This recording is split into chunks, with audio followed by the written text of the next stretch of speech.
Je me rappelle d'une époque où j'avais du mal à regarder l'autre dans les yeux pendant plus de 3 secondes. Et j'avais aussi du mal à ce qu'on me regarde, dans le sens inverse, plus de 3 secondes.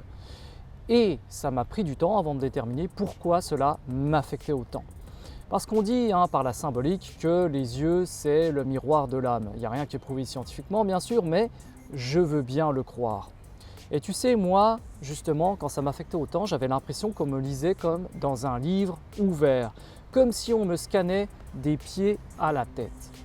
C'est un peu comme si je me trimballais avec mon CV devant un recruteur et je lui disais de telle année à telle année, j'ai fait ci, j'ai fait ça. Ah, comment vous expliquez ce trou là dans votre CV? Voilà, et ça me gêne. Et voilà, avec le regard de l'autre, ça me faisait exactement ça, cette impression, comme s'il voyait un petit peu ce que je faisais dans ma vie. Et tu vois, rien qu'en te disant cela, là, je te donne déjà une piste. Alors, dans cette vidéo, je vais exclure les personnes qui souffrent de timidité excessive, qui souffrent d'anxiété sociale, parce que là, il y a plus un accompagnement approprié qu'il faut. Mais les 3 raisons que je vais t'évoquer dans cette vidéo, elles peuvent te guider, te mettre sur le bon chemin, sur ta piste, justement, d'être plus à l'aise socialement et enfin de vivre une vie épanouie sans ce stress. Il y a une grande période après mes 25 ans où je ne faisais pas grand-chose. Je me rappelle, j'avais passé mes études d'informatique et puis je m'étais un petit peu délaissé tranquille. Je faisais vraiment pas grand-chose de mes journées. Et étrangement, c'est quand justement je me suis mis à ce mode un petit peu de fainéantise là que je suis devenu moins à l'aise socialement. C'est-à-dire qu'avant j'étais quand même assez sportif, je faisais beaucoup de muscu jusqu'à mes 25 ans et après j'avais tout arrêté. Je ne faisais plus d'études, j'avais pris, je me rappelle, une année sabbatique, je m'étais mis dans un petit logement qui n'était pas ouf, qui faisait peut-être, 22-23 mètres carrés à tout casser, dans un quartier qui n'était pas ouf non plus. Et tout ceci, sans le savoir, ça m'affectait intérieurement sur ma confiance en moi. Alors au début, bien sûr, c'était cool, parce que j'avais bataillé pour obtenir ce diplôme. J'avais passé 2 années à préparer un projet pour présenter devant un jury, etc. Je faisais beaucoup de sport, donc j'avais des journées chargées, intenses. Bref, j'étais un homme qui avait beaucoup de choses à faire. Et après, je peux te dire, oui, effectivement, c'était cool parce que j'étais dans mon logement. J'avais quitté justement le logement de mes parents à mes 25 ans. J'ai quitté un petit peu tard, mais bon, il n'y a pas vraiment d'âge pour ça. Et j'appréciais cette vie-là. C'est-à-dire que jusqu'à 2-3 heures du matin, j'étais sur les jeux vidéo, je tchatchais avec des nanas sur Internet, etc. Bref, la belle vie, tranquille. Mais au bout d'un moment, ma confiance en moi, elle a chuté drastiquement. Parce que justement, je ne faisais plus grand-chose de ma vie. Et le confort s'est retourné contre moi. Et c'est là que je vais en venir pour toi. Si jamais tu as une vie justement qui n'est pas assez remplie, tu n'as pas de but, tu n'as pas d'objectif, tout ceci va t'affecter énormément sur ta confiance et par conséquent sur le regard de l'autre. Parce que comme je te l'ai dit dans l'introduction, le regard en dit beaucoup sur toi. Ça se sent. Regarde, un animal, tu vas me dire. Un animal quand il se concentre sur sa proie. Je sais pas, un chat, un lion, un tigre, ce que tu veux. Il y a son regard qui se focalise, sa pupille qui change, etc. Il chasse tous les obstacles sur le côté pour se concentrer uniquement sur cette proie. Nous les humains, c'est pareil. Si, admettons, tu fais du tir à l'arc, que tu joues au bowling, que tu te concentres sur cette quille là qu'il faut impérativement que tu pètes parce que tu as écarté toutes les autres mais il en reste une sur la piste, ton regard va se focaliser là-dessus. Si dans ta vie tu as des objectifs clairs, précis, mesurables, ton regard là aussi va changer parce que ça en dit long. Tu as un programme établi, je ne sais pas, sur une feuille, sur une ardoise, sur ce que tu veux, sur ton Mac, mais tu sais ce que tu dois faire de ta journée. Et ça change déjà ton regard. Tu vois, pour te donner encore un exemple personnel qui me concerne, je pensais que c'était les études qui allaient déterminer ma force. Ouais, j'ai tel diplôme, tel machin, j'ai réalisé tel truc, telle école et tout, je parle telle langue. Ça, c'est bien, oui, c'est bien pour la vie de tous les jours, pour le monde professionnel, etc. Bien sûr, ça peut donner aussi une petite assurance supplémentaire. Mais moi, je te parle de quelque chose qui est vraiment plus profond que ça. Déjà, si tu prends soin de toi physiquement, tu vas au sport, tu te bâtis un corps, tu as un programme sportif. Déjà, tu vas mieux remplir tes vêtements. Tu vas te voir dans la glace, tu vas dire « Ah, là, je suis pas mal ». Déjà, hop, tu augmentes ta confiance là-dessus. Deuxièmement, réaliser une mission, quelque chose qui te tient à cœur. Moi, c'est mes vidéos, c'est YouTube, j'adore ça. Bah voilà, rien que ça, là, ça m'apporte aussi un plus. Mais toi, ce sera peut-être pas YouTube, bien sûr, peut-être que tu n'aimes pas les vidéos.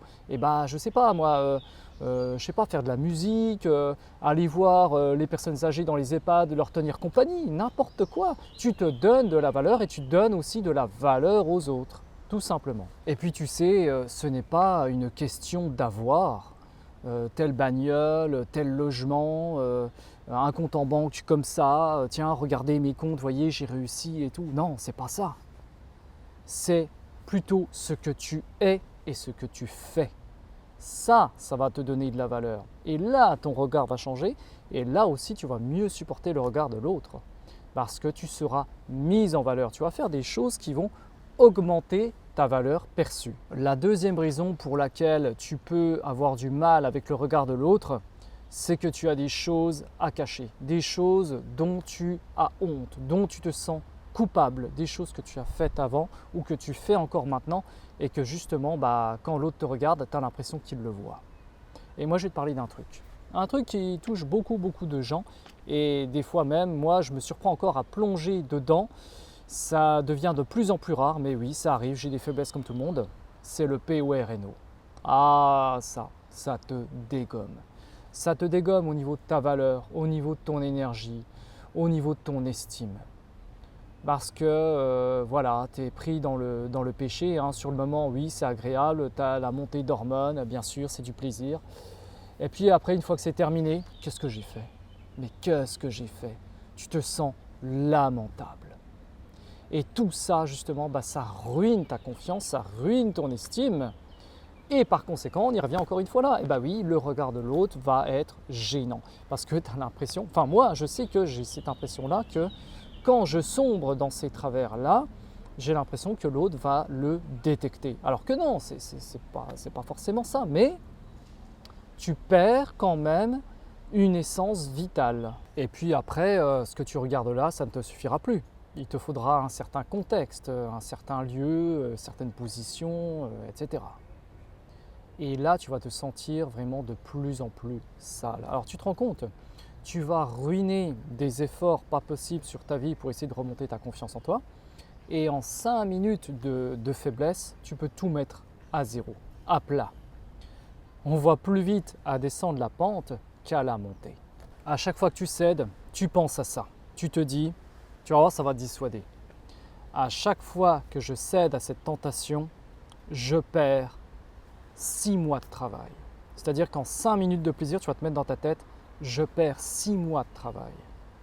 Tu vas voir, ça va te dissuader. Moi, je sais que je me mets ça quand je commence à, voilà, tu vois, je me sens bien et tout, et puis je vois quelque chose qui me plaît, j'ai envie de céder. Je fais non, attention. Là, tu montes quelque chose, tu fais ton projet, tu t'es mis au sport, tu fais des vidéos, tu essayes d'inspirer, de motiver. Tiens la baraque, tiens l'exemple. Et je pense aussi que si jamais il y a quelqu'un qui te suit derrière, tu vois, si tu as un petit peu cette image de mentor à ton niveau, bien sûr, ça peut t'aider à tenir. Ou si justement, peut-être te faire aussi coacher là-dessus, que quelqu'un te suive. Alors bien sûr, il ne va pas te suivre H24, mais il va remarquer, si c'est quelqu'un qui a l'habitude, que des fois tu sombres dans tes travers. Par exemple, si c'est quelqu'un qui essaye de perdre du poids puis qui file au McDo, etc. Et tout ça, le coach, il a l'expérience, il sait, il a les mots. Il faut que tu trouves quelqu'un qui ait les mots pour te recadrer.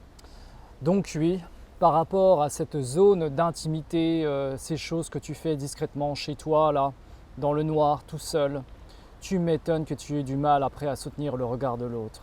Parce que, au fond de toi, tu sais très bien ce que tu fais. Tu le sais. Et c'est un sentiment qui est lourd. Tu te rends compte du tribut que tu payes par rapport à ce court plaisir qui en plus te ruine ton énergie. Donc comme ça te bouffe ton énergie, tu n'en as plus pour faire ton sport. Vas-y, essaye voir de le faire avant une séance de sport. Et tu me diras si ça ne bouffe pas de l'énergie. Tu me le diras. Ou même avant une activité intellectuelle où il faut que tu réfléchisses, etc. Tu vas voir, ça te bouffe. Tu bouffes du carburant pour rien du tout. Mets-le à contribution pour quelque chose qui a de la valeur, quelque chose qui peut t'amener loin dans ta vie. Parce que ça ne t'amènera pas loin du tout. Et puis bon, à chaque fois que tu cèdes à ça, tu sais très bien que la prochaine fois, ça ira encore plus loin. Et comme ça va plus loin, eh bien la culpabilité ira encore plus loin.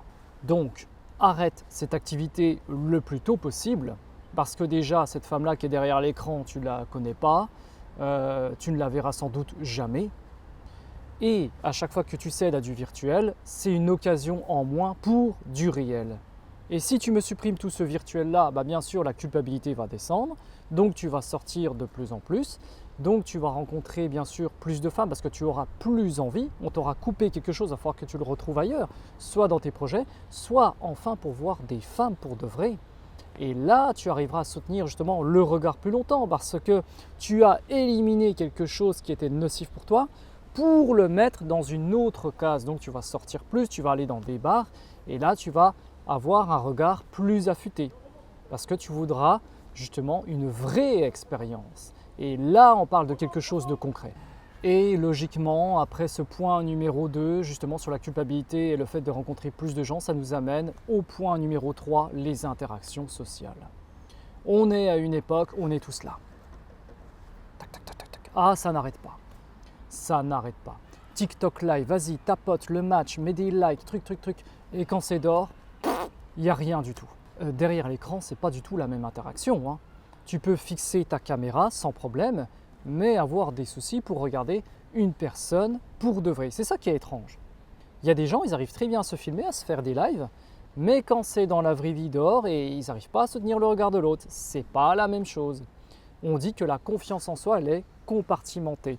Tu peux mettre un chirurgien dans un bloc opératoire. L'autre, il va te faire des opérations toute la journée, il va opérer à cœur ouvert, etc. Il a extrêmement confiance dans son domaine. Et puis, tu l'amènes le soir sur une piste de danse, tu l'invites parce que c'est ton ami, tu dis tiens, il y a des femmes là, elles sont célibataires, elles veulent te rencontrer et tout. Le mec, il est complètement coincé sur la piste, il fait rien du tout. Oui, parce que c'est pas les mêmes domaines, ce sont pas les mêmes choses. Les gens sont prisonniers du numérique pour la plupart. À la limite, si ça rapportait quelque chose, tu vois, moi j'utilise le numérique dans un but de construction, de projet. Parce que j'ai envie de me mettre à mon compte. Comme je te l'ai dit dans une autre vidéo que je te mettrai dans l'étiquette, je me forme pour le copywriting. Je me forme aussi par rapport à là, ce que je suis en train de faire, de parler de plus en plus derrière la caméra, d'avoir de plus en plus l'art de parler sans utiliser des scripts ou des textes. Ça pour moi c'était compliqué au début, mais ça contribue aussi enfin maintenant à soutenir le regard de l'autre. C'est là, tu vois que tout s'imbrique logiquement.